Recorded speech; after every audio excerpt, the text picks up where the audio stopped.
मेरी शादी को 8 साल गुजर गए, पर मैं अभी तक बे औलाद थी। मेरा कोई बच्चा नहीं था, इसलिए हम पति पत्नी इस बात को लेकर बहुत परेशान रहते। मेरे घर में किसी भी चीज़ की कमी नहीं थी। पैसा रुपया धन दौलत सब था। कमी थी तो बस इस बात की कि मैं बे औलाद थी। इन 8 सालों में हमने कई बार डॉक्टर से सलाह मशवरा किया तो पता चला मैं कभी भी माँ नहीं बन सकती। बात यह थी कि मैं माँ बन सकती थी, पर मेरे पति कभी भी बाप नहीं बन सकते थे। पर मेरे पति को बच्चा चाहिए था, क्योंकि वो घर के इकलौते थे। उन्हें अपने लिए एक वारिस चाहिए था, वो भी मेरी कोख से। मैंने उन्हें कई बार समझाया, हम किसी बच्चे को गोद ले लेते हैं, पर वो ये बात मानने के लिए तैयार ही नहीं थे, क्योंकि बच्चा उन्हें मेरी कोख से ही चाहिए था। कुछ दिन बाद वो मेरे पास एक आदमी को लेकर आए। कहने लगे, ये मेरा दोस्त है, इससे तुम शादी कर लो, पर यह शादी सिर्फ नाम का ही शादी होगा। इस लड़के के साथ तुम्हारा कोई संबंध नहीं होगा। बच्चा हम आईवीएफ के द्वारा पैदा करेंगे, और बच्चा होने के बाद मैं तुम्हारा इससे तलाक करवा दूंगा। मेरे पति मुझसे प्यार तो बहुत करते थे, पर वो थोड़े पुराने ख्यालों के थे, इसलिए वो अपने दोस्त से मेरी शादी करवाना चाहते थे ताकि बच्चा जायज़ हो। मुझे अपने पति की बात तो समझ में आई, पर वो जिस इंसान को लेकर आए थे उसे देखकर तो मेरे पैरों तले ज़मीन खिसक गई, क्योंकि वो तो मेरा। यह बात उन दिनों की थी जब मैं कॉलेज आने लगी थी। मैं अपने गांव के सरपंच की बेटी थी। मेरे पिता का गांव में बहुत नाम था। मेरे पिता सरपंच होने के साथ साथ गांव के जमींदार भी थे, इसलिए गांव के सभी लोग उनकी बहुत इज्जत करते थे। पर मैं अपने बाप की बहुत लाडली थी, क्योंकि 3 भाइयों के बाद पैदा हुई थी। मेरे पिता मुझसे बेहद प्यार करते। मेरा पालन पोषण एक राजकुमारी की तरह किया था। मैं घर का कोई काम नहीं करती। जब मेरी 12वीं की पढ़ाई कर ली तो पापा ने कहा कि अब तुम कॉलेज नहीं जाओगी, क्योंकि हमारे गांव से कॉलेज बहुत दूर है। पर मुझे पढ़ने का बहुत शौक था। जिद पर अड़ गई थी, नहीं मुझे पढ़ाई करनी है। मेरे पापा मेरी हर जिद मानते थे, इसलिए उन्होंने मेरी यह जिद भी मान ली। पर वह मुझे कॉलेज के किसी भी हॉस्टल में रखना नहीं चाहते थे, इसलिए हर रोज अपने घर से कॉलेज से आती और जाती। पापा ने मेरे लिए अपना एक वफादार ड्राइवर रखा। वो ड्राइवर अंकल मेरे पापा के ही उम्र के थे। वह मुझे अपनी बेटी की तरह मानते थे। मैं अंकल के साथ आने जाने में बहुत सुकून महसूस करती, पर एक दिन अचानक उनकी बहुत ज़्यादा तबीयत खराब हो गई और वो बिस्तर पकड़ लिए, जिस वजह से उन्होंने अपने बेटे को ड्राइविंग के लिए भेजा। पहले तो मेरे पापा उनके बेटे के साथ मुझे भेजने को तैयार नहीं थे, पर ड्राइवर अंकल ने पापा से कहा, साहब मेरा बेटा आपको शिकायत का कोई मौका नहीं देगा। बेटी को सही सलामत आपके घर से ले जाएगा और लेकर आएगा। बहुत कुछ सोचने के बाद मेरे पापा ड्राइवर अंकल के बेटे साहिल के साथ मुझे कॉलेज भेजने के लिए तैयार हो गए। उस दिन से ड्राइवर अंकल का बेटा साहिल मुझे हर रोज कॉलेज लेकर जाता और लेकर आता। साहिल बस गाड़ी चलाने पर ध्यान देता, वह मेरी तरफ नज़र उठाकर भी नहीं देखता। मेरे गांव से मेरे कॉलेज की दूरी लगभग 2 घंटे से ज़्यादा थी। उस 2 घंटे में गाड़ी में मुझे चुपचाप बैठना पड़ता। देखने में ड्राइवर अंकल का बेटा साहिल कहीं से भी ड्राइवर का बेटा नहीं लगता था। वो दिखने में बहुत स्मार्ट और खूबसूरत था और मेरी बहुत ज़्यादा इज्जत करता था। एक दिन कॉलेज जाते समय अचानक हमारी गाड़ी पर किसी गुंडे ने हमला कर दिया। वो कौन लोग थे यह तो मुझे नहीं पता, पर साहिल मुझे बचाने के लिए अपनी जान पर खेल गया। मुझे एक वहाँ से भाग गए। साहिल जल्दी से गाड़ी में बैठा और गाड़ी चलाता हुआ बहुत दूर लेकर चला गया। उस दिन पहली बार साहिल मुझसे बात किया। उसने कहा, मेम साहब आप घबराइए मत, हम खतरे से बाहर हैं। पर मैं बहुत डरी और सहमी हुई थी। पर कुछ देर बाद मेरी नज़र उसके बाजू पर पड़ी तो मैं बहुत ज़्यादा डर गई। उसके बाजू से बहुत ज़्यादा खून बह रहा था। यह सब देखकर मैंने उससे कहा, तुम्हें तो बहुत चोट आई है, पहले तो हॉस्पिटल चलो और अपना इलाज करवाओ। मेरी बात पर साहिल बोला, नहीं पहले मैं सही सलामत आपको आपके घर पहुंचा दूं, उसके बाद अस्पताल जाऊंगा। वो तेज रफ्तार से गाड़ी चलाते हुए मुझे जल्दी से मेरे घर पहुंचा दिया और सारी बातें मेरे पापा को बताई। मेरे पापा यह सब सुनकर डर गए, पर उन्होंने साहिल को शाबाशी दी और कहा, आज मुझे तुम पर यकीन हो गया है कि तुम भी अपने पापा की तरह वफादार हो। साहिल को कुछ पैसे दिए और बोले, जल्दी से जाकर अपना इलाज करवाओ। मैं सही सलामत अपने घर तो पहुंच गई थी, पर मुझे साहिल का चेहरा बार बार अपनी आंखों के सामने दिख रहा था। वो कैसे अपनी जान पर खेलकर मुझे बचाया था। उस दिन पूरी रात मुझे नींद नहीं आई थी। मैं साहिल के बारे में सोचती रही। अगले दिन जब मुझे कॉलेज ले गया तो मैंने उससे पूछा, इस हादसे में तो तुम्हारी जान भी जा सकती थी। जवाब में उसने कहा, मेम साहब, अगर मेरी जान भी चली जाए तो मुझे कोई परवाह नहीं, क्योंकि मैंने आपकी जिम्मेदारी ली थी कि आपको सही सलामत ले जाऊंगा और लेकर आऊंगा। उसकी ये बात मेरे दिल को छूने लगी। मैं अब हर पल उसके बारे में सोचती। शायद धीरे धीरे मुझे उससे प्यार होने लगा था, पर वो था कि मेरी तरफ नज़र उठाकर भी नहीं देखता। मैं दिखने में बहुत खूबसूरत थी।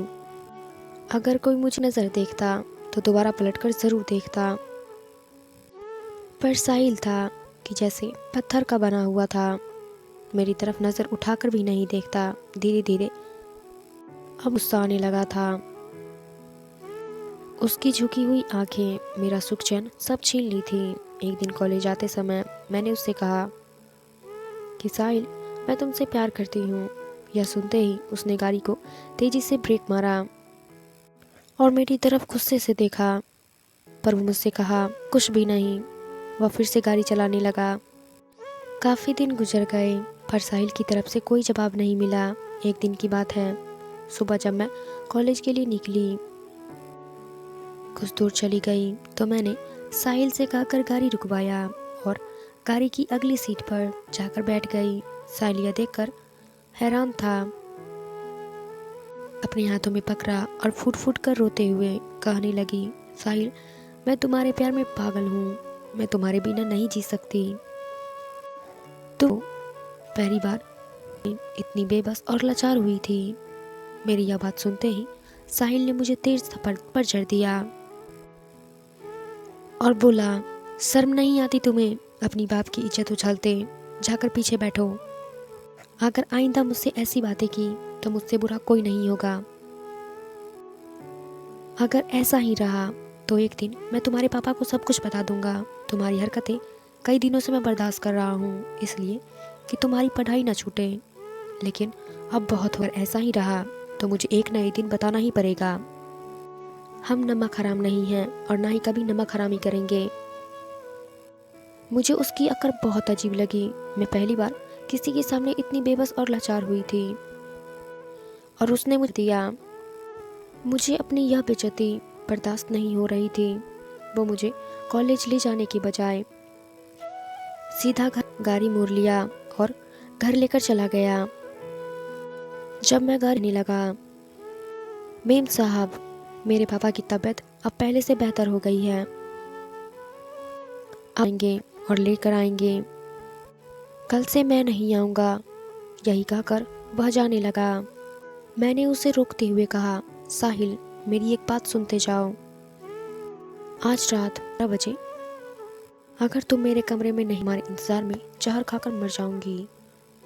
फैसला तुम पर छोड़ती हूँ। मेरी बात सुनकर उसके चेहरे की रंगत उड़ गई।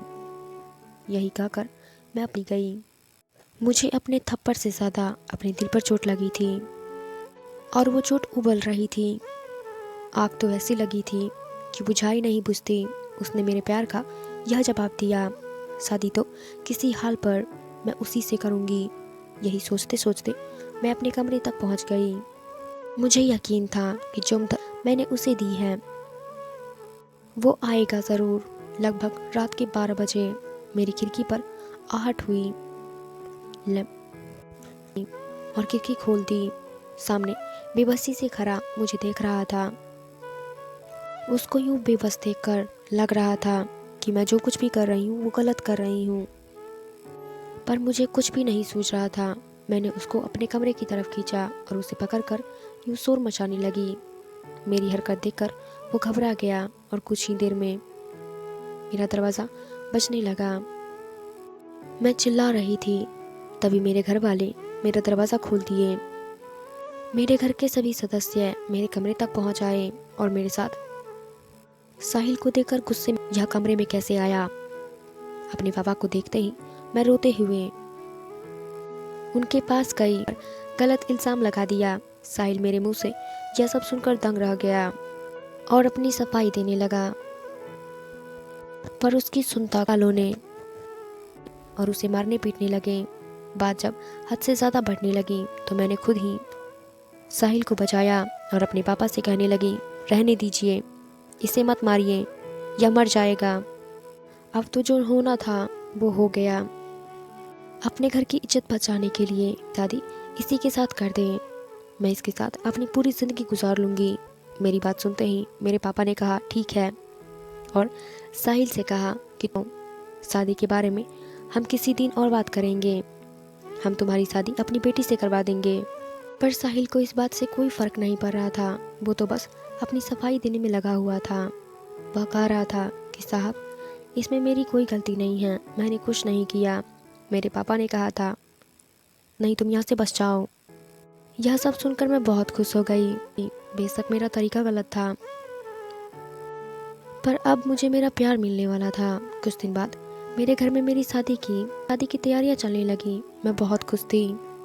वह वक्त भी आ गया जिस दिन मेरी शादी थी। मैं दुल्हन बनकर बैठी हुई थी, पर होश तो मेरे उस वक्त जब मुझे पता चला कि दूल्हा साहिल तो है ही नहीं, ये तो कोई और है।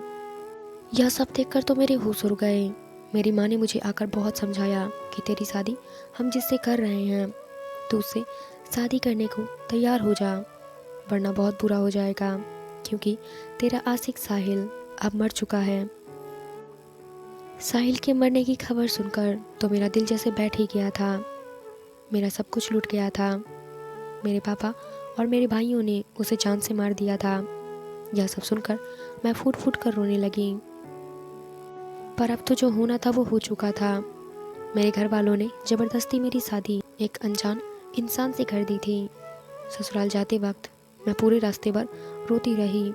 लोगों को लगी हूँ कि मैं अपने घर से विदा हो रही हूँ, पर मेरे रोने का कारण तो कुछ और ही था। मैंने अपने स्वार्थ के लिए डाला था। कभी मुझे साहिल का चेहरा नजर आता तो कभी उसके बूढ़े माँ बाप का। कुछ देर बाद यही सब सोचते विचारते मैं अपने ससुराल चली आई। मेरे पति अच्छे थे। धीरे धीरे समय के साथ सब कुछ बदल गया। मैं अपना गुजरा हुआ कल अब भूल चुकी थी, पर मेरे किए की सज़ा तो मुझे मिलनी ही थी। मेरी सज़ा यही है बन सकती थी। इसके लिए मैंने दर दर की ठोकरें खाई, पर सब कुछ करने के बाद भी मैं कभी माँ नहीं बन सकती थी। संतान का सुख जिसे ना मिले, उसके जीवन में सब कुछ होते हुए भी कुछ नहीं है। संतान का मजबूरन मेरे पति अपने दोस्त को मेरे पास लेकर आए। जिस दोस्त को मेरे पति लेकर आए थे वो आदमी कोई और नहीं बल्कि साहिल था। साहिल को देखकर मैं सन्न रह गई कि ये तो मर गया था।